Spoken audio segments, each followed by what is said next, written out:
إن الحمد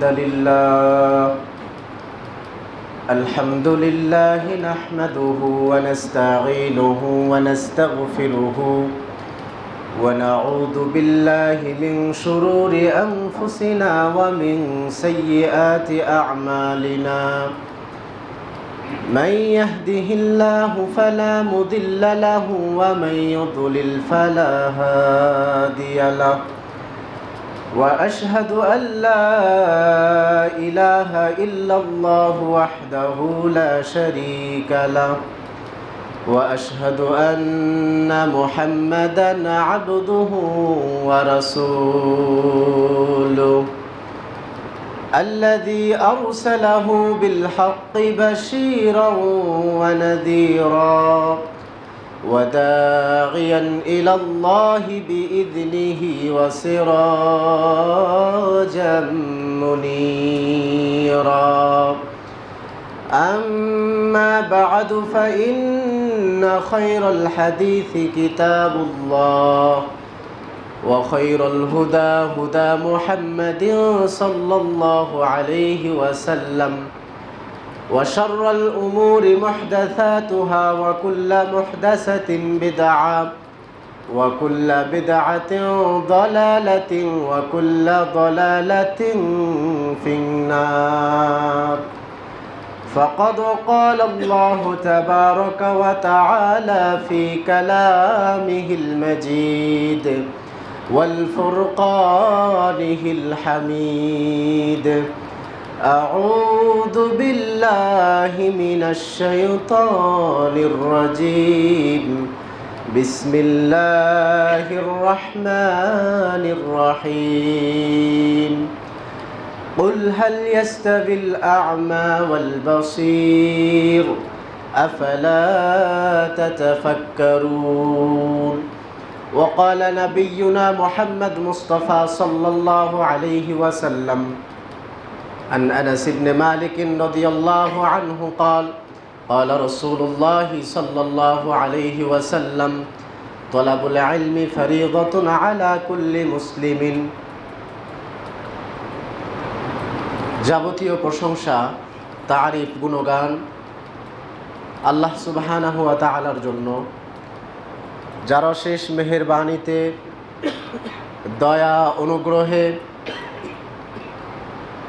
যিনি আমাদেরকে দুনিয়াবি যাবতীয় ব্যস্ততা ঝামেলা থেকে মুক্ত করে তার মসজিদে আসার সুযোগ করে দিয়েছেন, সেই আল্লাহর প্রতি কালিমাতুশ শুকর আদায় করি আলহামদুলিল্লাহ। সালাত ও তাসলিম বর্ষিত হোক সর্বশেষ ও সর্বশ্রেষ্ঠ মহানবী আহমদ মুহাম্মদ মুস্তাফা সাল্লাল্লাহু আলাইহি ওয়াসাল্লামের প্রতি। উপস্থিত আজকের জুমার সম্মানিত সমবেত মুসল্লিবৃন্দ, আজকের জুমার খুতবার সংক্ষিপ্ত বিষয় দ্বীনি শিক্ষার গুরুত্ব ও অপরিহার্যতা। সম্মানিত সমবেত মুসল্লিবৃন্দ, আল্লাহ সুবহানাহু ওয়া তাআলা আমাদেরকে ধৈর্য সহিত আলোচনা শ্রবণ করত আমল করার তৌফিক দান করুন, আল্লাহুম্মা আমিন। আমরা সবাই জানি যে শিক্ষা জ্ঞান এটা হচ্ছে দু প্রকার। একটা হচ্ছে ইলমুদ্দিন অর্থাৎ দ্বীনি শিক্ষা, যেই শিক্ষার মধ্যে কোরআন হাদিস এবং কোরআন এবং হাদিস বোঝার জন্য আরও কিছু ওয়াসাইল কিতাব থাকে। দ্বিতীয় নম্বর হচ্ছে ইলমুদ্দুনিয়া, দুনিয়াবি শিক্ষা, যেমন এটা ডাক্তারি হতে পারে, ইঞ্জিনিয়ারিং হতে পারে, অথবা দুনিয়াবি আরও যে সমস্ত পেশা বৈশিকতাগুলো আছে সেগুলো হতে পারে। ইলমুদ্দিন যেটা, এটা আল্লাহ তাআলার পক্ষ থেকে রাসূলুল্লাহ সাল্লাল্লাহু আলাইহি ওয়াসাল্লামের মাধ্যমে শরীয়ত ধার্যকৃত, যেটা প্রত্যেককেই অর্জন করা হচ্ছে ফরজ। যতটুকু জানলে আল্লাহকে চেনা যাবে, যতটুকু জানলে রাসূলকে চেনা যাবে, যতটুকু জানলে ইসলামের হুকুম আহকামগুলো জানা যাবে, যতটুকু জানলে কোনটা হালাল কোনটা হারাম একটু হলেও বুঝতে পারা যাবে, এই জ্ঞানটা সবার মধ্যে থাকাটা ফরজে আইন। আর পক্ষান্তরে ইলমুদ্দিন যেটা দুনিয়াবি শিক্ষা, যেটা এইটা একটা জরুরি বিষয়। দুনিয়াতে চলতে গেলে, ফিরতে গেলে, বাঁচতে হলে আমাদেরকে দুনিয়াবি জ্ঞানও থাকতে হবে পাশাপাশি। আপনারা সবাই জানেন যে বর্তমান সময়ে প্রত্যেকটা পণ্য বা দ্রব্যের আগে খাঁটি শব্দটা ব্যবহার করা হয়, কিন্তু আগে এই ব্যবহারটা ছিল না। আপনি বাজারে মধু কিনতে যাবেন, লেখা থাকবে হয়তো বা খাঁটি মধু, না হলে আপনি নিজে খুঁজবেন খাঁটি মধু কোনটা। অথবা তেল কিনতে যাবেন, দেখবেন খাঁটি তেল কোনটা, অথবা আপনি নিজে খুঁজবেন খাঁটি তেল কোনটা। যে কোনো বিষয়ে আমরা খাঁটিটা খোঁজার চেষ্টা করি। কারণ কি? আগে তো এরকম করতাম না। কারণ হচ্ছে যখন দ্রব্য সামগ্রীর মাঝে ভেজাল ঢুকে গেছে, তখন আমরা প্রত্যেককেই খাঁটিটা কেনার চেষ্টা করি। আর যারা দোকানদার আছেন, যারা বিক্রি করে, ওরাও ভালো মালের আগে, শব্দের আগে তারা খাঁটি শব্দটা যোগ করে দেয়। তো ঠিক তেমনইভাবে বর্তমান সময়ে আমরা যে ইসলাম পালন করি, যে ইসলাম আমরা মানি, এই ইসলামের মাঝেও কিছু ভেজাল, কিছু মানুষের ঢুকানো, কিছু অনইসলামিক কাজ কর্মকাণ্ডগুলো রয়ে গেছে, যেগুলো দ্বীনে ইলম শিক্ষা না করলে একজন সাধারণ মানুষ কখনোই বুঝতে পারবে না, কখনো জানতেও পারবে না। এ কারণে আমরা ব্যবহার করি খাঁটি ইমান, খাঁটি ইসলাম, কারণ ইসলাম এবং ইমানের মাঝেও ভেজাল ঢুকে গেছে। আর এই ভেজাল থেকে মুক্ত হবার জন্য আপনাকে দ্বীনে ইলম, দ্বীনি জ্ঞান শিক্ষা করতে হবে, আপনার জন্য অপরিহার্য, আপনার সাধ্যের মধ্য থেকে। যেই জ্ঞানটা না থাকার ফলে আরও একটি সমস্যা হয়, সেটা হচ্ছে সাধারণ মানুষ এবং কাফের মুশরিকদের মাঝে। সেটা কেমন সমস্যা?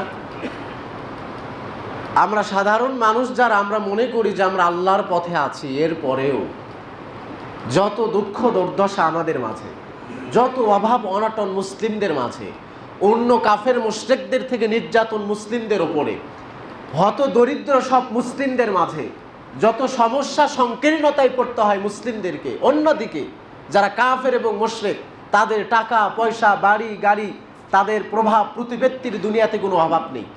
তারা এত বড় বড় অবস্থানে স্থান দখল করে আছে, তাদের ওপর কেউ জুলুম করে না, নির্যাতন করে না, অত্যাচার করে না, তারা নির্যাতিতও হয় না, নিষ্পেষিতও হয় না, তারা দুনিয়াতে সম্মানের সহিত থাকে। আর আমরা মুসলিমরা আল্লাহর কাজ, আল্লাহর কথা মানার পরেও আমরা কেন এত জুলুম নির্যাতনের মধ্যে থাকি? এইটা ভেবে কিছু সাধারণ দুর্বল ইমানদারদের মধ্যে একটা দুদুল্যমান কাজ করে, ইমানের একটু দুর্বলতা দেখা যায়। কারণ তারা এলেমটা জানে না যে রাসূল সাল্লাল্লাহু আলাইহি ওয়াসাল্লাম বলেছেন, আদ-দুনিয়া সিজনুল মুমিনি ওয়া জান্নাতুল কাফির। গত মাসের জুমাতে হাদিসটা বলেছিলাম যে এই দুনিয়ার ভোগবিলাসটা মুমিন মুসলিমদের জন্য নয়, এই দুনিয়ার ভোগবিলাসটা কাফের এবং মুশরিকদের জন্য।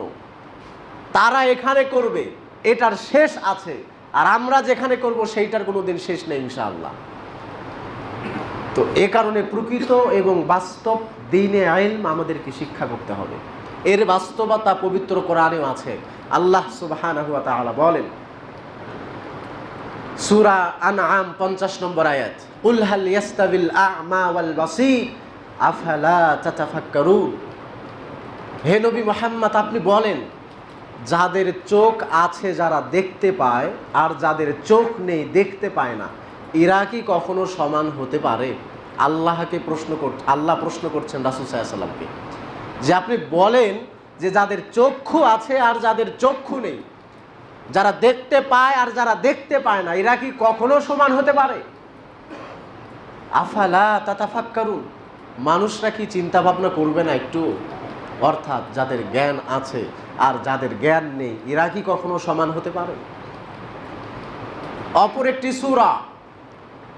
সূরা জুমার 9 নম্বর আয়াতে আল্লাহ সুবহানাহু ওয়া তাআলা বলছেন, কুল হাল ইয়াস্তাবিল্লাযীনা ইয়া'লামুনা ওয়াল্লাযীনা লা ইয়া'লামুন। হে মুহাম্মদ সাল্লাল্লাহু আলাইহি ওয়াসাল্লাম, আপনি বলেন, যারা জ্ঞানের অধিকারী আর যারা জানে না, এরা কি কখনো সমান হতে পারে? ইন্নামা ইয়াতাযাক্কারু উলুল আলবাব, নিশ্চয়ই উপদেশ গ্রহণ করে জ্ঞানীরাই, উপদেশ মানে শোনে জ্ঞানীরাই। অপর একটি সূরায় আল্লাহ সুবহানাহু ওয়া তাআলা বলেন, সূরা ফাতির 19, 20, 21, 22 চারটা আয়াতে আল্লাহ সুবহানাহু ওয়া তাআলা চারটা উদাহরণ পেশ করেছেন। মা ইয়াস্তাবিল আ'মা ওয়াল বাসীর, চক্ষু যাদের আছে আর যাদের চক্ষু নেই এরা কখনো সমান হতে পারে না। ওয়ালা যুলুমাতু ওয়ালান নূর, অন্ধকার আলো কখনো সমান হতে পারে না। ওয়ালা যিল্লু ওয়ালাল হারুর, রৌদ্র এবং ছায়া কখনো সমান হতে পারে না। ওয়ামা ইয়াস্তাবিল আহইয়া ওয়ালাল আমওয়াত, যারা জীবিত এবং যারা মৃত এরাও কখনো সমান হতে পারে না। ঠিক তেমনি ভাবে এই উদাহরণ হচ্ছে এগুলো ইলমওয়ালা আর যারা ইলম ছাড়া, যাদের জ্ঞান আছে আর যাদের জ্ঞান নেই, এদের মতো দৃষ্টান্ত। অন্ধকার আলো যেমন সমান নয়, রৌদ্র ছায়া যেমন সমান নয়, তেমনি ভাবে যাদের জ্ঞান আছে যাদের জ্ঞান নেই এরাও সমান নয়। এদের মধ্যে ডিস্টেন্স আছে, পার্থক্য আছে। আর সবচেয়ে বড় কথা হচ্ছে এই সূরা ফাতিরেরই 28 নম্বর আয়াতে আল্লাহ সুবহানাহু ওয়া তাআলা বলছেন যে ইন্নামা ইয়াখশাল্লাহা মিন ইবাদিহিল উলামা, নিশ্চয়ই মানুষদের মধ্য থেকে একমাত্র আল্লাহকে ভয় করে তারাই যাদের জ্ঞান আছে। যাদের জ্ঞান আছে, যারা কোরআন হাদিস রিসার্চ করে, গবেষণা করে, এরা জানে জান্নাতটা কেমন, এরা জানে জাহান্নামের শাস্তি কত ভয়াবহ, এরা জানে কবরের আযাবটা কত ভয়াবহ, এরা জানে হাসরের মাঠের অবস্থাটা কি হবে, এরা জানে ফুলসিরাতের অবস্থাটা কি হবে, এরা জানে মিজানের পরিমাপটা কি হবে, এরা জানে আমলনামা ডান দিক থেকে আসলে বাম দিক থেকে আসলে কি ঘটনাটা ঘটবে, এরা জানে আল্লাহ সুবহানাহু ওয়া তাআলার বিরুদ্ধাচারণ করলে কিয়ামতে কি হতে পারে। এ কারণে এরা সবচেয়ে বেশি আল্লাহকে ভয় করে। পক্ষান্তরে একজন সাধারণ মানুষ এই জ্ঞানগুলো না থাকার কারণে তারা আল্লাহ এবং তার রাসূলের পথ থেকে অনেক দূরে, কারণ তারা জানেই না জান্নাত কেমন, জাহান্নাম কেমন, কবর কেমন, হাসর কেমন, মিজান কেমন, ফুলসিরাত কেমন। সম্মানিত উপস্থিতি, এই কারণে প্রত্যেকটা মানুষকে দ্বীনি ইলম শিক্ষা করতে হবে, জ্ঞান অর্জন করতে হবে। আল্লাহ সুবহানাহু ওয়া তাআলা এর গুরুত্ব বোঝার তৌফিকটুকু আমাদের দান করুন। সকলেই বলি আল্লাহুম্মা আমিন। আনাস বিন মালিক রাদিয়াল্লাহু তাআলা আনহু বলেন, রাসূল সাল্লাল্লাহু আলাইহি ওয়াসাল্লাম বলেছেন, তলাবুল ইলমি ফরিদাতুন আলা কুল্লি মুসলিমিন, সহিহ আত-তারগিব ওয়াত তারহিবের হাদিস। তিনি বলছেন নিশ্চয়ই দ্বীনি শিক্ষা অর্জন করা, দ্বীনি জ্ঞান জানা, দ্বীনি বিদ্যা অর্জন করা প্রত্যেকটা মুসলিম এবং মুসলিমা, পুরুষ এবং মহিলাদের জন্য অপরিহার্য বিষয়, ফরজ। ওয়া ওয়াদিউল ইলমি ইনদা গায়রি আহলিহি কামুকাল্লিদিল খানাজিরিল জাওহার ওয়াল লুলুয়া ওয়াদ যাহাবা। এরপরের শব্দটা রাসূল সাল্লাল্লাহু আলাইহি ওয়াসাল্লাম বলছেন যে তুমি তোমার ইলমটা, তুমি তোমার বক্তব্যটা, তুমি তোমার ভাষণটা এমন একটা জাতির সামনে পেশ করলা যারা তোমার বক্তব্য শুনলো কিন্তু মানল না। এই বক্তব্য দেওয়া তার উদাহরণ কেমন? কামুকাল্লিদিল খানাজির, সুরের গলায়, শুয়োরের গলায়, যেটা হারাম পশু, যেটা পৃথিবীর মেথড, এই পশুর গলায় জাওহার ওয়াল লুলুয়া ওয়াজ যাহাবা, হীরা মুক্ত মাণিক্য জহরতের হার পরিয়ে দেওয়া। সুরের গলায় হীরা মুক্ত মাণিক্যের হার পরিয়ে যে কোনো লাভ হবে? কোনো লাভ আছে? কোনো লাভ নেই। কারণ একটা মূল্যহীন পশু, আল্লাহর কোরআনে যেটার গোশত ভক্ষণ করা হারাম ঘোষণা করা আছে, যেটা পৃথিবীর জন্য মেথড হিসাবে সৃষ্টি করা হয়েছে, এমন একটা পশুর গলায় কোনো বিবেক সম্পূর্ণ মানুষ কখনো সোনা হীরার হার পরিয়ে দিবে? দিবে না। তো কোরআন এবং হাদিসটা হচ্ছে সোনার উপর মতো দামি এবং মূল্যবান বস্তু, এর চেয়ে অনেক দামি। আর এই কথাগুলো এমন একটা জাতির সামনে পেশ করলাম যারা শুনলো না, এই কান দিয়ে শুনে এই কান দিয়ে বের করে দিল, চক্ষু আছে দেখলো না, অন্তর আছে বোঝার চেষ্টা করলো না আলেম সাহেব কি বললেন, বিবেক আছে বুঝলো না কি আলোচনা হলো, এখান থেকে কি শিক্ষা আমাকে নিতে হবে, কান দিয়ে শুনে মসজিদ থেকে বের হয়ে গেছে, আলোচনাও ছুটে চলে গেছে। এমন যদি অবস্থা হয়, রাসূল সাল্লাল্লাহু আলাইহি ওয়াসাল্লাম বলছেন, তাহলে এই জাতিকে বক্তব্য দেওয়া মানে সুরের গলায় হীরা মুক্ত মাণিক্যের হার পরে দেওয়া, কোনো মূল্য নেই, কোনো দাম নেই।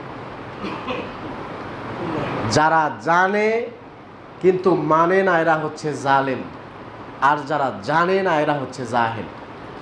জানে না, জানার চেষ্টাও করে না, এরা জাহেল, অজ্ঞ, মূর্খ। আর যারা জানে কিন্তু মানে না, এরা হচ্ছে জালেম, অত্যাচারী, সীমা লঙ্ঘনকারী। এ কারণে যদি আলোচনা শুনি, খুতবা শুনি, বক্তব্য শুনি, যা শুনলাম ততটুকুই বিবেক সম্পূর্ণ মানুষের মাধ্যমে, মানুষ হলে আমাদেরকে ততটুকু মানিয়ে চলতে হবে। আল্লাহ সুবহানাহু ওয়া তাআলা তৌফিক দান করুন, আমিন। যাতে করে আমরা জাহেল জালেম উভয় কাতার থেকে মুক্ত হতে পারি। আল্লাহ আপনি আমাদেরকে কবুল করুন, আমিন। রাসূলুল্লাহ সাল্লাল্লাহু আলাইহি ওয়াসাল্লাম বলছেন, আবু হুরায়রা রাদিয়াল্লাহু তাআলা আনহু থেকে হাদিসটা বর্ণিত, সহিহ বুখারীতে আছে, ইয়াতাকারাবুজ জামান, নিশ্চয়ই কিয়ামতের আগে সময়টা সংক্ষিপ্ত হয়ে আসবে, মুহূর্তের মাঝে বছর শেষ হয়ে যাবে, কেউ টের পাবে না, জীবনের হিসাব মিলাতে পারবে না, অতীতের জিন্দেগিটা কিভাবে চলে গেল, সময়ের বারাকা কমে যাবে। ওয়ায়ুকবাদুল ইলমু, প্রকৃত শিক্ষাকে উঠিয়ে নেওয়া হবে। প্রকৃত শিক্ষা বলতে যেই শিক্ষা মানুষকে আল্লাহকে চিনায়, যেই শিক্ষা মানুষকে রাসূলকে চিনায়, যেই শিক্ষা মানুষকে ইসলামকে চিনায়, যেই শিক্ষা দাঁড়িয়ে পেশাব করাকে নিষেধ করে, যেই শিক্ষা টাকনুর নিচে প্যান্ট পায়জামা পরিধানকে নিষেধ করে, যেই শিক্ষা জিনা ব্যভিচার করাকে নিষেধ করে, যেই শিক্ষা রাত জেগে মেয়েদের সঙ্গে ফোনে চ্যাটিং আলাপ করাকে নিষেধ করে, যেই শিক্ষা কানে হেডফোন লাগিয়ে গান বাদ্যযন্ত্র শোনাকে নিষেধ করে, যেই শিক্ষা মানুষের সঙ্গে ভালো ব্যবহার করার আদেশ করে, এই শিক্ষা দুনিয়ার বুক থেকে আস্তে আস্তে উঠে চলে যাবে। ওয়া তাকসুরুল ফিতানু, দুনিয়াতে অনতি বিলম্বে ফিতনা বর্ষিত হতে থাকবে, চতুর্দিক থেকে ফিতনা ছড়িয়ে পড়বে পুরো দুনিয়াতে। ওয়ায়ুলকাশ শুহু, মানুষরা কৃপণতায় লিপ্ত হয়ে যাবে, প্রত্যেকটা মানুষ কে কাকে কিভাবে ঠকাতে পারবে সবসময় এই কাজে ব্যস্ত হয়ে থাকবে। ওয়াকসুরুল হারাজু, সমাজে খুন খারাপি বেশি হয়ে যাবে। আমাদের যেটা পয়েন্ট সেটা হচ্ছে দ্বীনি শিক্ষা মানুষের মধ্যে থেকে উঠে যাবে। ঠিক একই হাদিস বিশ্বনবী সাল্লাল্লাহু আলাইহি সাল্লাম সহিহ বুখারীর আরো একটা হাদিসে এসেছে, আনাস বিন মালিক রাদিয়াল্লাহু তাআলা আনহু থেকে হাদিসটা বর্ণিত। তিনি বলেন, রাসূল সাল্লাল্লাহু আলাইহি ওয়াসাল্লাম বলেছেন, ইন্না মিন আশরাতিস সাআহ, নিশ্চয়ই কিয়ামতের বড় বড় আলামতের মধ্য থেকে একটা অন্যতম আলামত হচ্ছে ইয়ারফাউল ইলম, বিদ্যা উঠে যাবে, শিক্ষা উঠে যাবে। কোন শিক্ষা? কিছুক্ষণ আগে যেই বর্ণনাগুলো করলাম সেই শিক্ষা মানুষের মধ্যে থেকে উঠে যাবে। ওয়ায়াকসুরাল জাহাল, জাহেলিয়াত মানুষের মাঝে বৃদ্ধি পাবে।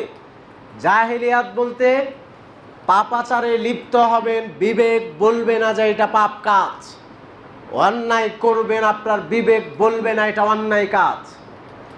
মনে রাখবেন, একটা জাতি ধ্বংস হওয়ার জন্য এতটুকুই যথেষ্ট, পাপ করে সেটাকে পাপ মনে না করা।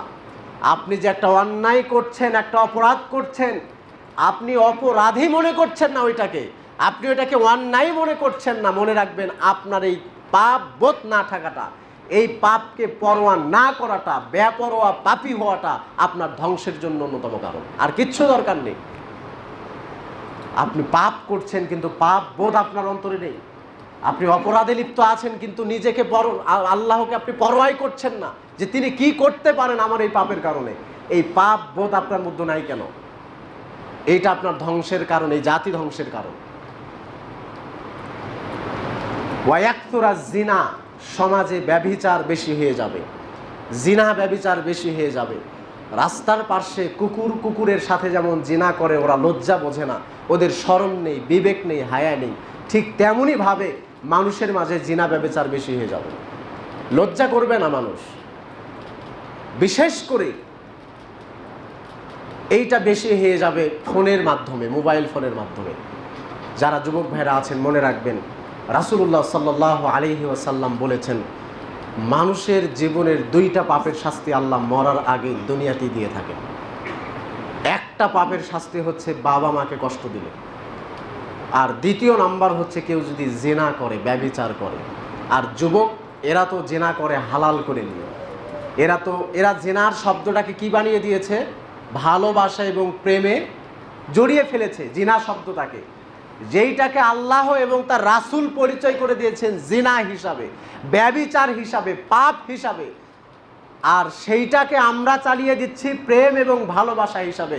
ইসলাম এবং মুসলিমদের অবজ্ঞার একটা ভাষা, যার ফলে একজন ছেলে তার মাকে ভালোবাসবে, এই ভালোবাসা উচ্চারণ করতে লজ্জাবোধ করে। যার কারণে ছেলে তার বাবাকে ভালোবাসবে, ভালোবাসা শব্দটা উচ্চারণ করতে লজ্জাবোধ করে। ছাত্র তার শিক্ষককে ভালোবাসবে, ভালোবাসা শব্দটা এতটা কলঙ্ক হয়ে গেছে যে শিক্ষক ছাত্রকে ভালোবাসবে এটা লজ্জাবোধ করে। ভাই তার বোনকে ভালোবাসবে, কিন্তু ভালোবাসা শব্দটা এতটা কলঙ্কযুক্ত করে ফেলেছে আজকের যুব সমাজ, যার ফলে ভাই বোনের ভালোবাসার সম্পর্কটা থাকে না। বোন আমি তোকে যে ভালোবাসি এই কথা বলাই যাবে না, কারণ ভালোবাসা মানে এখন বোঝায় একটা নারী এবং পুরুষের অবাধ, অবৈধ, অমানবিক আচরণ এবং ভালোবাসা। সম্মানিত উপস্থিতি, এর জন্য আপনারা দায়ী, আমরা দায়ী। ভালোবাসা শব্দটাকে কলঙ্ক করে ফেলেছি। প্রেম এবং ভালোবাসা নামে চালিয়ে দিলে আল্লাহর কাছে পার পাবো না, মরার আগের শাস্তি পেতেই হবে যারা এই ধরনের অবৈধ সম্পর্কে লিপ্ত আছে। যারা আমরা ফেসবুক মেসেঞ্জার চালাই, ফেসবুক চালানো তখন হারাম হবে যখন মেয়ের সঙ্গে চ্যাটিং হবে। ফেসবুক চালানো তখন হারাম হবে যখন মসজিদে আজান পড়ে গেছে ফেসবুকে এখনো আছি। ফেসবুক চালানো তখন হারাম হবে যখন ফেসবুকের ওয়ালে কোনো মেয়ের ছবি পাওয়া যায়। ফেসবুক চালানো তখন হারাম হবে যখন ফেসবুক অতিরিক্ত চালানোর কারণে আল্লাহকে ভুলে বসেছেন। ফেসবুক চালানো তখন হারাম হবে যখন ফেসবুকের কারণে আপনি আল্লাহকে ভুলে গেছেন। বাজার থেকে যদি একটা লাইট টর্চ কিনে নিয়ে আসেন, নিয়ে আসতে আসতে যদি বারবার টিপটাপ করেন, বাড়ি আসতে আসতে লাইটটা নষ্ট হয়ে যাবে, অতিরিক্ত চালানোর কারণে নষ্ট হয়ে যাবে। তো যুবকদের ব্রেনটা হয়ে গেছে এমন, এখন একটা ব্রেন, এই এক ব্রেনে কত কিছু সামাল দিতে হয় তাদেরকে। ফেসবুক মেসেঞ্জার ওগুলোতে আপনার ভালোবাসা প্রেমের সম্পর্ক তো আছে, টিভি সিরিয়াল, কোনটা চ্যানেল কোনটা দেখবে আর কোনটা না দেখবে এই নিয়ে লাইট টিপটাপ করলে যেমন নষ্ট হয়ে যায়, আজকের যুব সমাজ এতটা অবক্ষয়ের পথে, এত সিরিয়াল, এত নেট ফেট, এত কিছু সামাল দেওয়ার কারণে তাদের ব্রেনটা আজকে নষ্টের পথে, যে কারণে এই সমাজ ভবিষ্যতে উন্নতি করতে পারবে কিনা এটা মনে হয় না। এই ব্রেন বুদ্ধি দিয়ে ডক্টর, ইঞ্জিনিয়ার অনেক দূরের কথা, অনেক পরের কথা। সম্মানিত উপস্থিতি, যার কারণে বাংলাদেশের কোনো কিছু তৈরি করতে হলে সব কিছু বাহির থেকে নিয়ে আসতে হয়। বাংলাদেশের যোগ্য ইঞ্জিনিয়ার, ডক্টর খুঁজে পাওয়া মুশকিল হয়ে যায়। এইগুলো থেকে দূরে থাকতে হবে। আল্লাহ আমাদেরকে হেফাজত করুন, সকলে বলে আল্লাহুম্মা আমিন। জিনা বেশি হয়ে যাবে, ওয়ায়াকসুরা শুরবুল খামরি, মদ্যপান বেশি হয়ে যাবে সমাজে, মদ পান বেশি হয়ে যাবে। এই বিষয়ে আমি আলোচনা করতে যাচ্ছি না, সবাই জানেন সমাজ কোন পরিস্থিতিতে চলে গেছে এখন, মদ্যপান কতটা বেশি হয়ে গেছে। আল্লাহ সুবহানাহু ওয়া তাআলা হেফাজত করুন, আমিন। ওয়ায়াকসুরার রিজাল ওয়ায়াকসুরার নিসা ওয়ায়াকিল্লার রিজাল। সহিহ বুখারীর বর্ণনা, রাসূল সাল্লাল্লাহু আলাইহি ওয়াসাল্লাম বলছেন, পুরুষের সংখ্যা কমে যাবে, মেয়েদের সংখ্যা বেশি হয়ে যাবে। যার প্রমাণ বাজার ঘাট আর মার্কেটে গেলে বোঝা যায় যে মেয়েদের সংখ্যা অতিরিক্ত হয়ে যাবে, পুরুষের সংখ্যা কমে যাবে। হাত্তা ইয়াকুনা লি50 ইমরাতান কাইয়ুমুল ওয়াহিদ, এমনকি 50 জন মহিলার তত্ত্বাবধায়ক হবে একজন পুরুষ। একজন পুরুষের সম্পর্ক থাকবে হাজারো মেয়ের সাথে। একজন পুরুষ প্রেমের সম্পর্ক করবে 10 থেকে 20টা মেয়ের সঙ্গে, আর সবাইকে ধোঁকাবাজি করবে যে আমি তো শুধু তোমারই, তোমাকেই ভালোবাসি। এই ধরনের বেহায়াপনা, অশ্লীলতা, বেল্লেলপনা সমাজে স্থায়িত্ব গ্রহণ করবে। আল্লাহ আমাদের এই সমাজকে দয়া করে হেফাজত করুন, যুব সমাজকে হেফাজত করুন। আল্লাহ সুবহানাহু ওয়া তাআলা আমাদের প্রতি রহম করুন, সকলে বলে আল্লাহুম্মা আমিন। আবু হুরায়রা রাদিয়াল্লাহু তাআলা আনহু বলেন, রাসূল সাল্লাল্লাহু আলাইহি ওয়াসাল্লাম বলেছেন, ইন্না মিম্মা ইয়ালহাকুল মুমিনা মিন বাদি মাউতিহি মিন হাসানাতিহি ওয়া আমালিহি, নিশ্চয়ই মানুষের মরার পরে কয়েকটা জিনিস তার আমল থেকে তার কবরে পৌঁছতে থাকে। নিশ্চয়ই মানুষ যখন মারা যাবে তখন তার নেক কাজ এবং আমল থেকে কবরে কয়েকটা জিনিস যায়। তার একটা হচ্ছে ইলমান আলিমাহু ওয়া নাশারাহু, দুনিয়াতে যতটুকু শিক্ষা সে গ্রহণ করেছে, জ্ঞান সে অর্জন করেছে, ওয়া নাশারাহু, এ অনুযায়ী সে প্রচার করেছে। এই খুতবা থেকে যা আপনি পাবেন আজকে, এইটা কতটুকু আপনি মানুষকে বলতে পারবেন? আপনি এখান থেকে নিজে আমল করবেন, বাহিরে গিয়ে আপনার এক বন্ধুকে আপনি শুনিয়ে দিবেন, এক বন্ধুকে আপনি বলে দিবেন, এক বন্ধুকে আপনি দাওয়াত দিবেন। এইটার কাজ যারা করতে পারবে, আলিমাহু ওয়া নাশারাহু, যে জানবে এবং অপরকে প্রচার করে দিবে। কিন্তু বর্তমান সময়ে যে সমস্ত যুবক ভাইরা একা একা সালাত পড়ে আর 10 জন বন্ধুকে পড়াতে চায় না, এরা হচ্ছে বিশ্বাসঘাতক, প্রতারক, ধোঁকাবাজ বন্ধু। আপনি নিজে জান্নাতের পথে হাঁটছেন, আপনার বন্ধু, ভাই, আত্মীয় স্বজন, স্ত্রী, সন্তানকে জান্নাতের পথে হাঁটাচ্ছেন না, এর জন্য আপনাকেও দায়ী হতে হবে। জানতেন কিন্তু বললেন না কেন? এই কারণে যারা ফ্রেন্ড সার্কেল আছেন, বন্ধু বান্ধব আছেন, নিজে সালাত পড়লে অপরকে উৎসাহিত করুন, নিজে ভালো কাজ করলে অপরকে উৎসাহিত করুন, নিজে পাপ ছাড়লে আপনার অন্য বন্ধুকে উৎসাহিত করুন। এর মাধ্যমে বাঁচতে পারবেন, না হলে আপনি বিশ্বাসঘাতক বন্ধু, প্রতারক বন্ধু আপনি। তো রাসূল সাল্লাল্লাহু আলাইহি ওয়াসাল্লাম বলছেন, ইলমান আলিমাহু ওয়া নাশরাহু, যেই জ্ঞান আপনি অর্জন করবেন ওইটা মানুষকে বলবেন, এইটা আপনার কবরে সওয়াবটুকু যেতে থাকবে। কিভাবে? আমি যাকে বলে গেছি একটা ভালো কাজের কথা, ও যতদিন ভালো কাজটা করতে থাকবে কবরে শুয়ে শুয়ে আমি সেই সওয়াবটা পাবো। সুবহানাল্লাহ।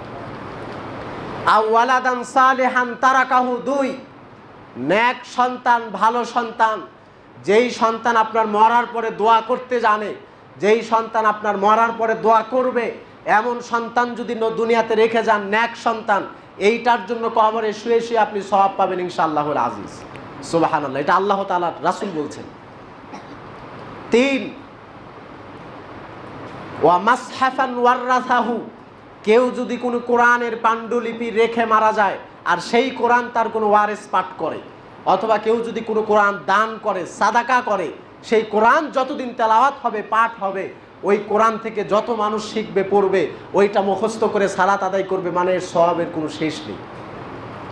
কোরআনের মাসহাফকে কাউকে সাদাকা করলে, দান করলে, মসজিদে দিলে, মাদ্রাসায় দিলে, অথবা কোনো ওয়ারিসদের জন্য রেখে গেলে, মারা যাচ্ছেন বলে গেলেন আমার এই কোরআনটা তাকে দিয়ে দিও, সে পড়বে, এর সওয়াবটা আপনি শেষ করতে পারবেন না। কবরে গেলে বুঝতে পারবেন কোন ব্যবহারটা আমার সঙ্গে করা হচ্ছে। 4, আও মসজিদান বানাহু, কেউ যদি দুনিয়াতে মসজিদ তৈরি করে যায় অথবা মসজিদে সহযোগিতা করে যায়, যতদিন মসজিদ আছে, যতদিন মসজিদে সালাত হবে, যতদিন মসজিদে আল্লাহর নাম উচ্চারিত হবে, ততদিন আপনি কবরে শুয়ে শুয়ে সওয়াব পাবেন ইনশাআল্লাহ। সুবহানাল্লাহ। 5, আও বাইতান লিইবনে সাবিল বানাহু, কেউ যদি কোনো মুসাফির খানা তৈরি করে, গেস্ট রুম, গেস্ট হাউস তৈরি করে শুধু মেহমানদের জন্য, যে আমার কোনো মেহমান আসবে আমি তাকে এখানে আপ্যায়ন করাবো, আমার কোনো মেহমান আসবে, কোনো মুসাফির আসবে অত্র এলাকায়, আমি তাকে এই রুমে থাকতে দেব, এখানে তাকে খাইতে দেব, এমন বাসস্থান কেউ যদি করে যেতে পারে, কিয়ামত পর্যন্ত কবরে শুয়ে শুয়ে সওয়াব পাবে ইনশাআল্লাহুল আজিজ। রাসূল সাল্লাল্লাহু আলাইহি ওয়াসাল্লাম বলছেন। 7, আও সাদাকাতান আখরাজা মিন মালিহি ফি হায়াতিহি ওয়া সিহহাতিহি, নিজের সুস্থ বিবেক থাকা পর্যন্ত, নিজে মরার আগে সে যদি কোনো কিছু দান করে, সাদাকা করে, এর সওয়াবটা কবরে শুয়ে শুয়ে পাবে। সুবহানাল্লাহ। এই 7টা জিনিস মানুষ মরার পরে কবরে শুয়ে শুয়ে পাবে। তার প্রথমটা হচ্ছে আজকের আলোচনার সাথে সাদৃশ্য, ইলমান আলিমাহু ওয়া নাশরাহু, যে জ্ঞান মানুষ শিক্ষা করবে এবং যেটা প্রচার করবে মানুষ। আল্লাহ সুবহানাহু ওয়া তাআলা আমাদেরকে এই কল্যাণকর কাজগুলো করার তৌফিক দান করুন। সকলেই বলি আল্লাহুম্মা আমিন। হুযায়ফা ইবনুল ইয়ামান রাদিয়াল্লাহু তাআলা আনহু বলেন, রাসূল সাল্লাল্লাহু আলাইহি ওয়াসাল্লাম বলেছেন, ফাজলুল ইলমি খায়রুম মিন ফাজলিল ইবাদাহ ওয়া খায়রু দীনিকুম আল ওয়ারাউ।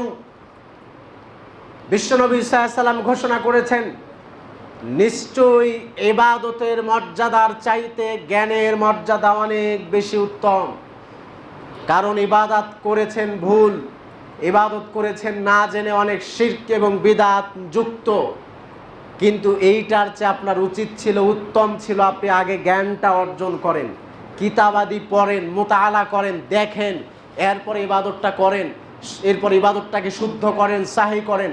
কিন্তু এরকম মনোবাসনা আপনার জীবন জিন্দেগিতে কোনোদিন তৈরি হয়নি, কোনোদিন আপনি একটু মনোনিবেশ করেন নাই আল্লাহর কোরআন এবং সুন্নাহর প্রতি, যেইটাকে বলা হচ্ছে আফদালুল ফাজলুল ইলমি মিন ফাজলিল ইবাদা।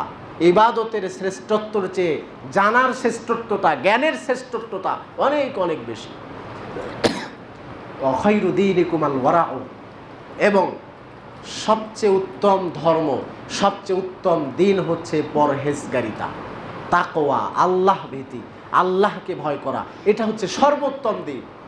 আর এই আল্লাহর ভয়টা কারা করে? সূরা ফাতিরের 28 নম্বর আয়াত প্রথমেই বলেছি, একশাল্লাহ মিন ইবাদিহিল উলামা, যারা আল্লাহকে ভয় করে হচ্ছে আলেমরাই, যাদের জ্ঞান আছে তারাই।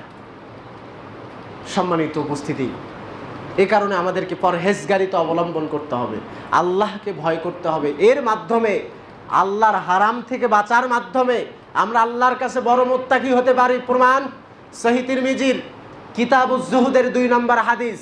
রাসূল সাল্লাল্লাহু আলাইহি ওয়াসাল্লাম দাঁড়িয়ে একদিন ঘোষণা করছেন, মাইয়া আখুযু আন্নি হাউলাইল কালিমাত, ও আমার সাহাবীরা, ও আমার সাথীরা, কে আছো আমার কাছ থেকে এই কথাগুলো গ্রহণ করবা, আমি কিছু কথা তোমাদেরকে বলবো। সুম্মা ইয়ামালু বিহিন্না ওয়া ইউআল্লিমুন নাস মা ইয়ামালু বিহিন্না, এরপরে কথাগুলো জেনে নিজে আমল করবা আর অন্য মানুষকেও আমলে উৎসাহিত করবা যারা আমল করতে চায়। এমন কেউ কি আছো এই সমাবেশে?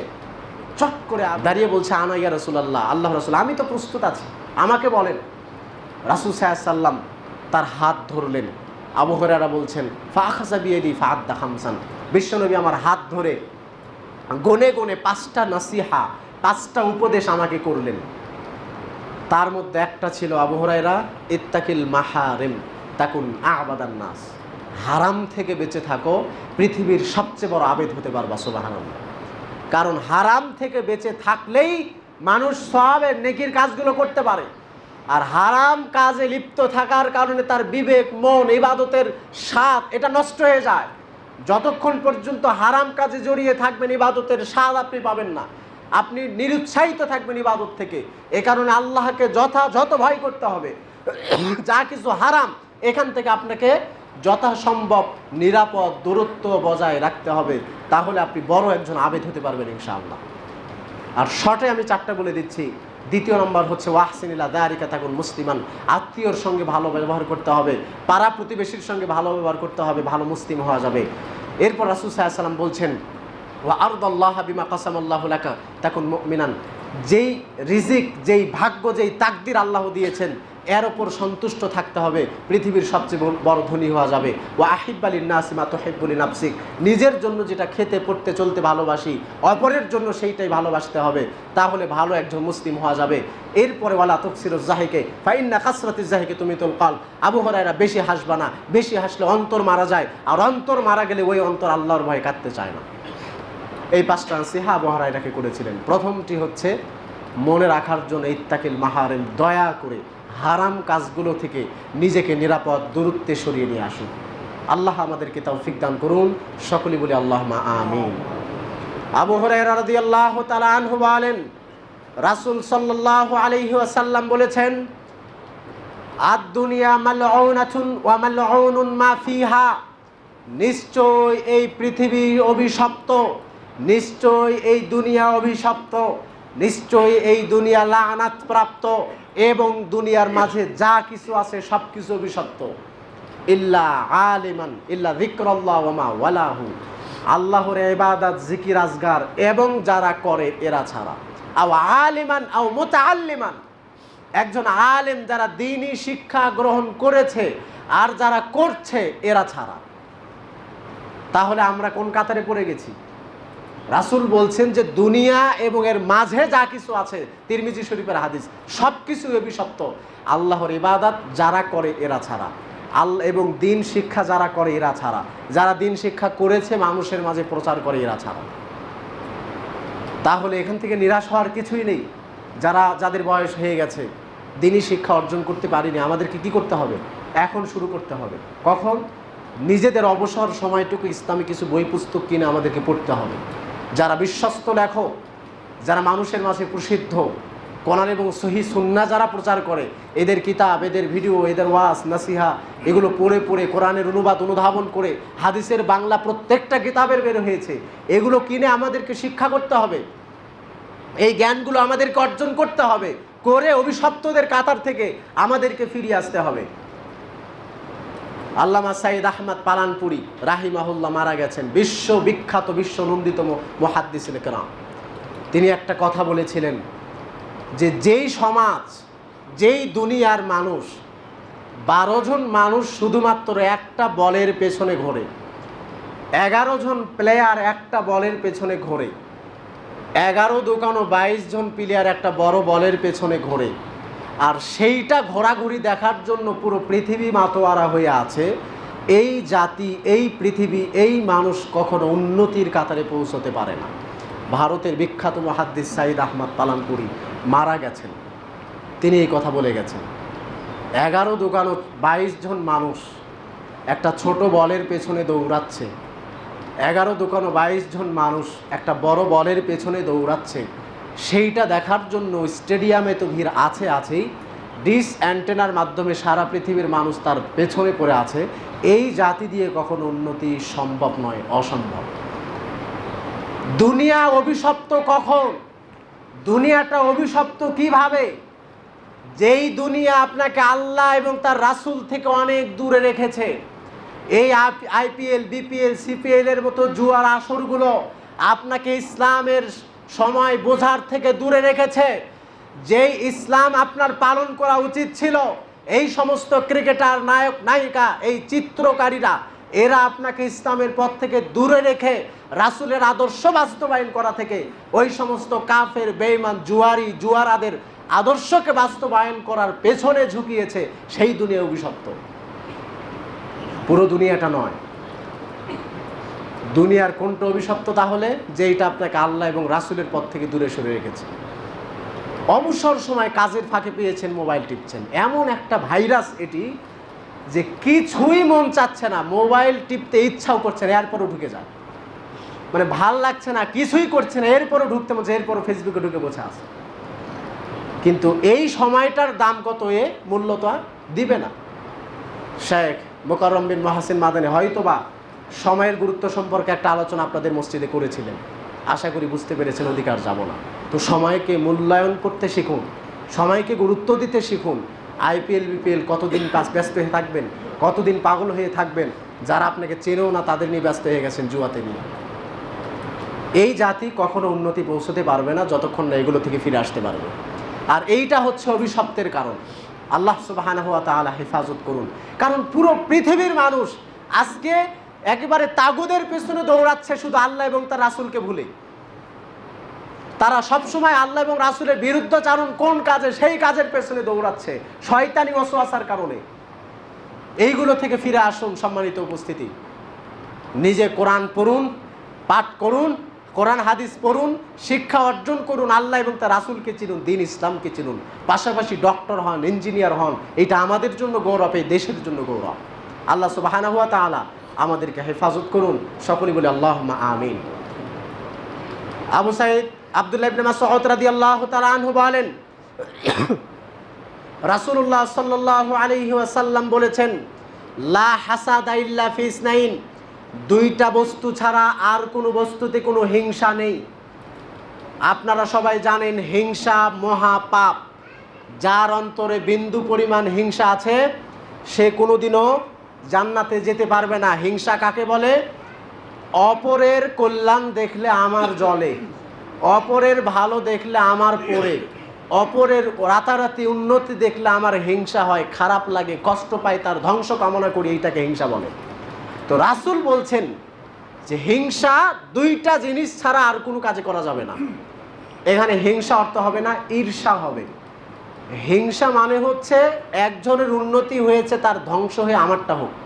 আর ঈর্ষা মানে আপনার টাকা পয়সা আছে ওইটাও হোক, আল্লাহ তাকে দিলেন আমাকে কেন দিলেন না, তার মধ্যে একটু আমাকেও দেন, এটা হচ্ছে ঈর্ষা। বুঝতে পেরেছেন কথা? হিংসার ঈর্ষার মধ্যে পার্থক্য। হিংসা মানে ধ্বংস কামনা করে আমার উন্নতি চাওয়া, আর ঈর্ষা মানে তারটাও থাক আমারটাও থাক। তো বিশ্বনবী বলছেন যে দুইটা বস্তু ছাড়া পৃথিবীর কোনো বস্তুতে হিংসা ঈর্ষা চলবে না।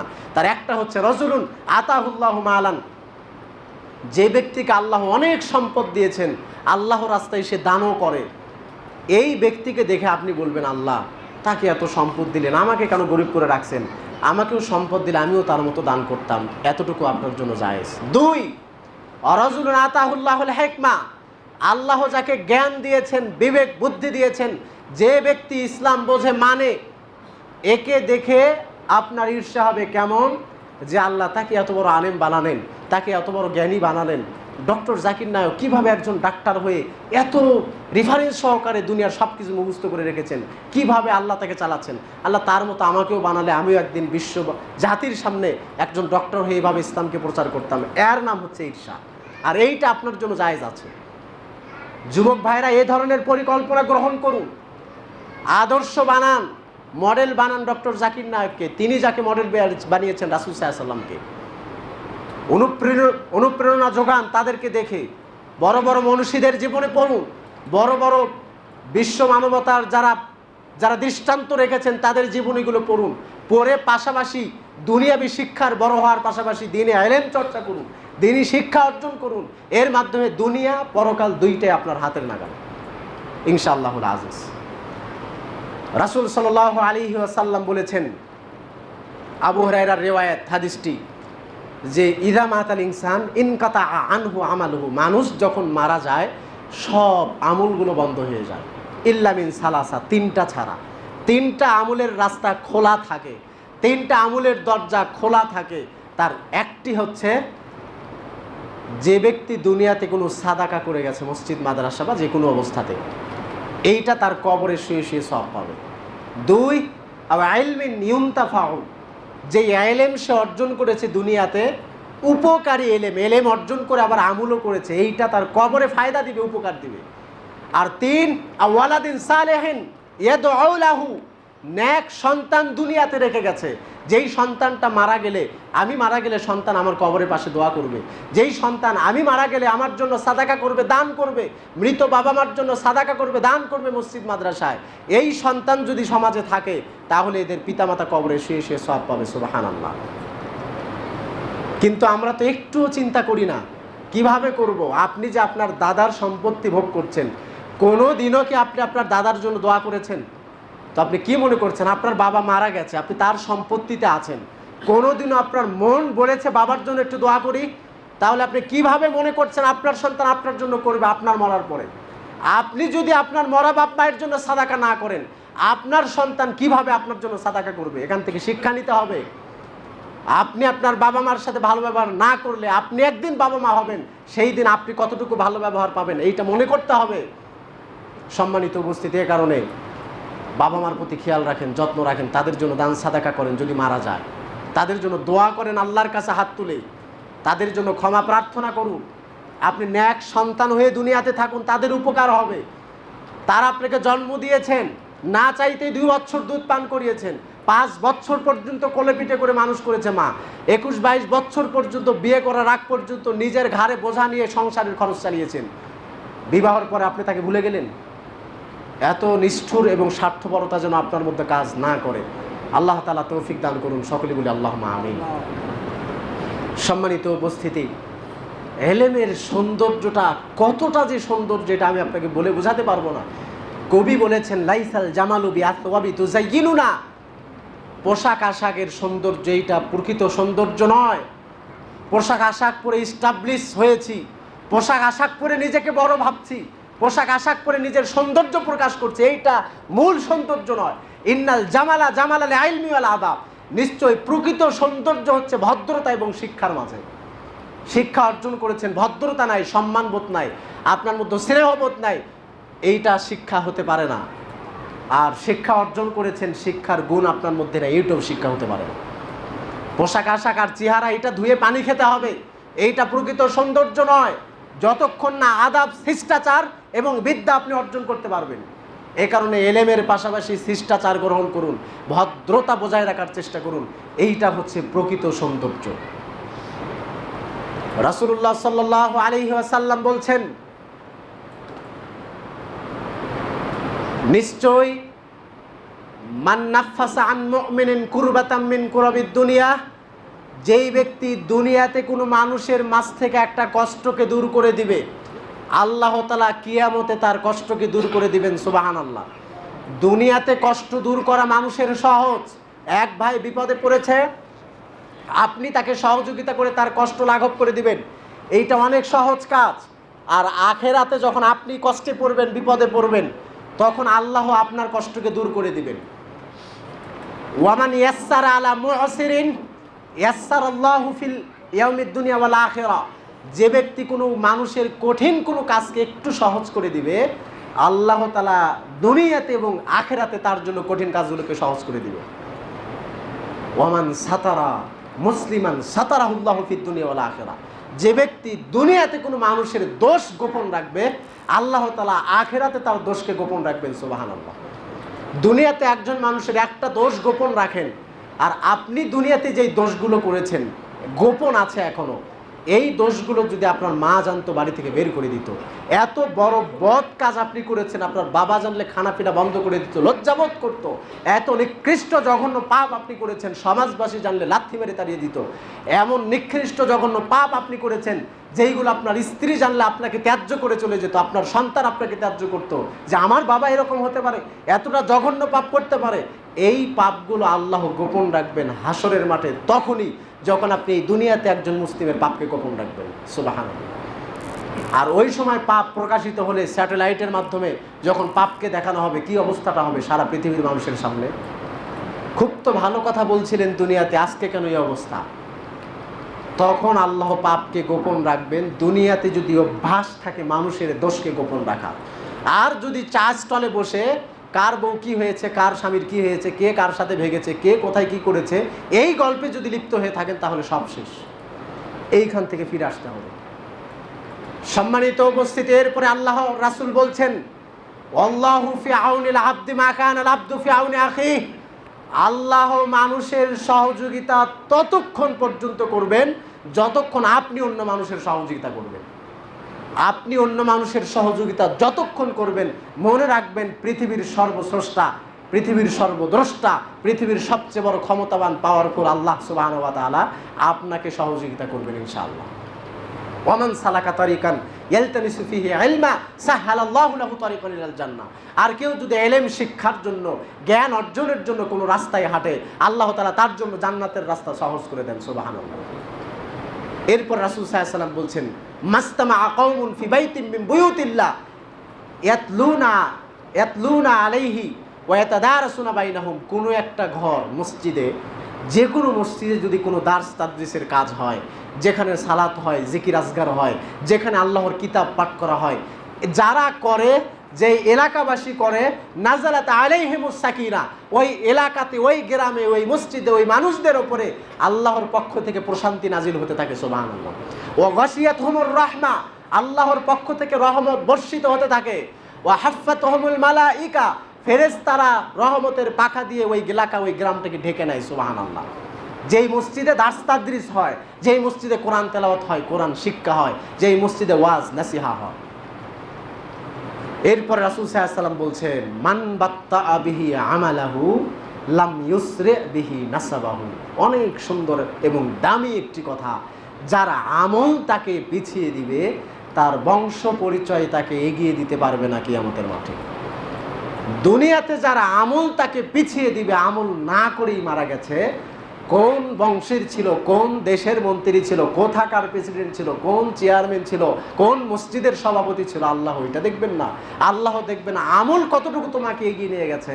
দেখবেন না তোমার চেহারা কেমন, দেখবেন না তুমি ডক্টর না ইঞ্জিনিয়ার, দেখবেন না তুমি সভাপতি না সেক্রেটারি, দেখবেন না তুমি প্রধানমন্ত্রী না প্রেসিডেন্ট। তোমার আমল তোমাকে পিছিয়ে দিয়েছে, তো তোমার পদমর্যাদা তোমাকে এগিয়ে দিতে পারবে না। কে এগিয়ে দিবে আপনাকে? যেই সময়ে কেউ কারো কথা স্মরণ রাখবে না। আল্লাহ তাআলা বলছেন, ইয়াউমা ইয়াফিরুল মারউ মিন আখিহি, কিয়ামতের মাঠে মানুষ তার ভাইকে দেখে পালিয়ে চলে যাবে। উম্মুহু আবিহি, মানুষ তার মা বাপকে দেখে পালিয়ে চলে যাবে। ওয়া সাহিবাতিহি ওয়া বানিহি, সন্তান সন্ততি পিতামাতাকে দেখে মানুষ পালিয়ে চলে যাবে। যাকে জীবনের চেয়েও বেশি ভালোবাসছেন তারাই তো পালিয়ে চলে যাবে। একমাত্র আপনার কথা ভাববেন সেই দিন বিশ্বনবী মুহাম্মদ সাল্লাল্লাহু আলাইহি ওয়াসাল্লাম, যাকে আজকে আপনি দূরে রেখেছেন। সে বলতে থাকবে, ইয়া উম্মতি, ইয়া উম্মতি, হে আমার উম্মত, কিভাবে তাকে বাঁচাবো, কিভাবে তাকে রক্ষা করব। যেই নবী আপনার চিন্তায় ব্যস্ত থাকবেন কিয়ামতের মাঠে, তাকে আদর্শ না বানিয়ে আপনি আদর্শ বানিয়েছেন আজকে কাকে? আপনার মা বাবা আত্মীয় স্বজন প্রত্যেককে দেখে দেখে আপনাকে পালিয়ে যাবে। না জানি আমল দিতে হয়, সওয়াব দিতে হবে, নেকি চেয়ে বসবে আমার কাছে, পালাই দ্রুত, একজন ব্যক্তিকেই খুঁজে পাবেন। সমস্ত নবীর কাছে হাঁটবেন, কেউ শাফায়াত করতে পারবে না। সবাই বলবে আমরা অপরাধে, আদম বলবে অপরাধ করেছি, মূসা বলবে আমি মানুষ মেরেছি, এরপর অন্য নবী বলবে আমার অপরাধ আছে। একমাত্র ব্যক্তি যিনি আপনার কল্যাণে আসবে মুহাম্মদ সাল্লাল্লাহু আলাইহি সাল্লাম। আর আপনি স্বার্থপরের মতো তাকে ভুলতে বসেছেন, যিনি আপনার জন্য ব্যস্ত থাকবেন, যিনি আপনার চিন্তায় মগ্ন থাকবেন, কিয়ামতের মাঠে সিজদায় পড়ে থাকবেন, আল্লাহ ডেকে তুলবেন সিজদা থেকে। সেই নবীকে ভালোবাসতে শিখুন, তার আদর্শ মানতে শিখুন। আল্লাহ তৌফিক দান করুন, আল্লাহুম্মা আমিন।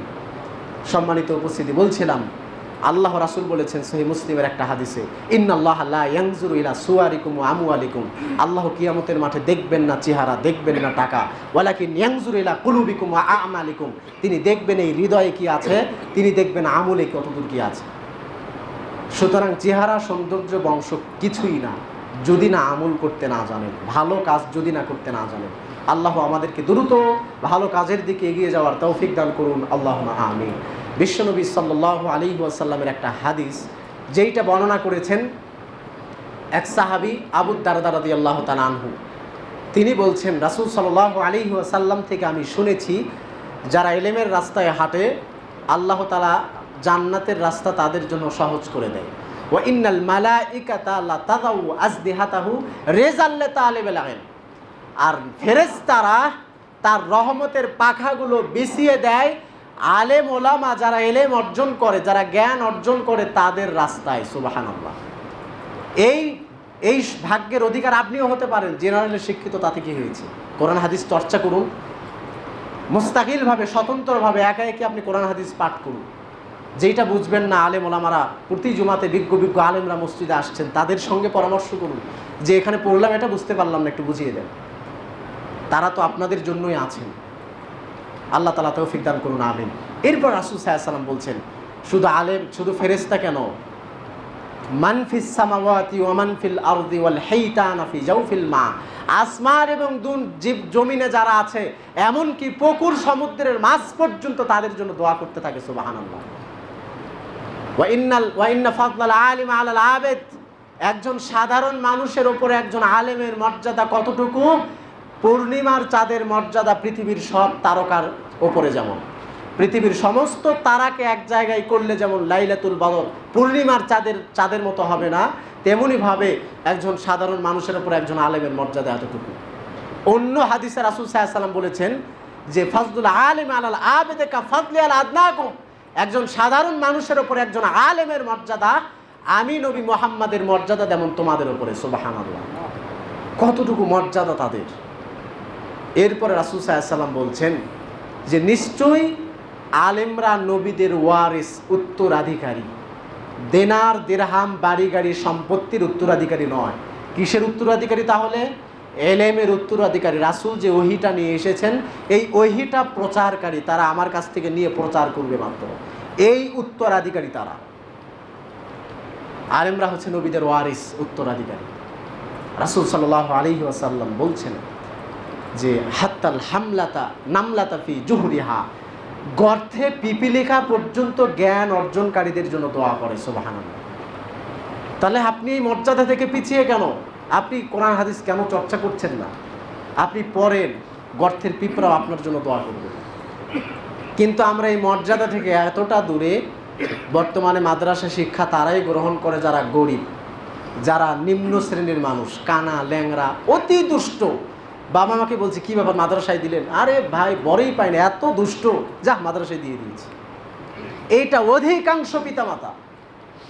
স্কুলে ডাব্বা খেতে খেতে লেখাপড়া যখন পারে না, অপমানিত হতে হয়, তাকে মাদ্রাসায় দিয়ে এসেছে যে ভাই পড়ালেখা পারে না, মাদ্রাসায় দিয়েছি, যা আল্লাহ রাস্তায় দিয়ে দিয়েছি।